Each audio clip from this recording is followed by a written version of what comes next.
What if I told you the borders of nearly every modern country were drawn not by the people who lived there, but by foreign empires thousands of miles away? From Africa's straight line borders to the global dominance of English and Spanish, the colonial empires didn't just conquer land, they reshaped the world itself. Let's uncover how Europe's great powers redrew the map of our planet, and why we still live with those decisions today.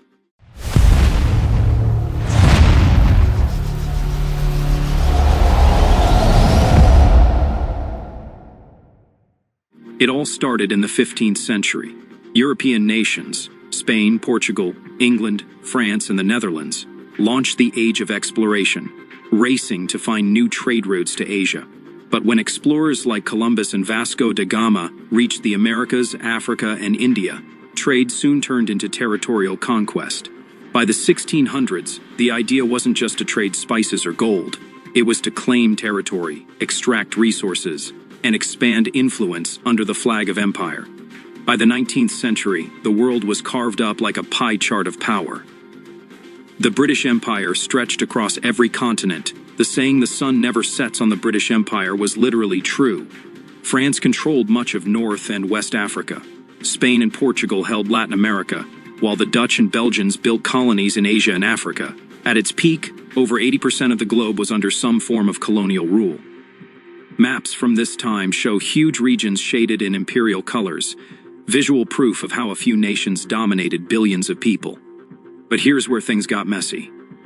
When colonial powers drew borders, they often ignored local cultures, tribes, and languages.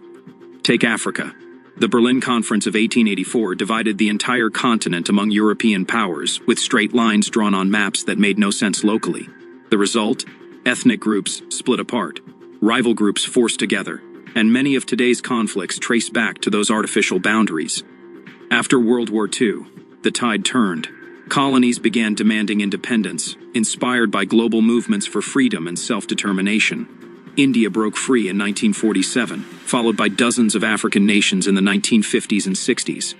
But even after independence, colonial legacies remained in language, government systems, religion, and education. That's why so many countries today still speak English, French, or Spanish. It's history written in our everyday words. The colonial era reshaped the world more than any war or invention ever did. Borders, trade, and even the global economy still carry the fingerprints of empire. So next time you look at a map, remember, it's not just geography, it's history frozen in place. If you enjoyed this deep dive into how colonial empires redrew the world, don't forget to like, subscribe, and share, because history explains everything. Like what you saw.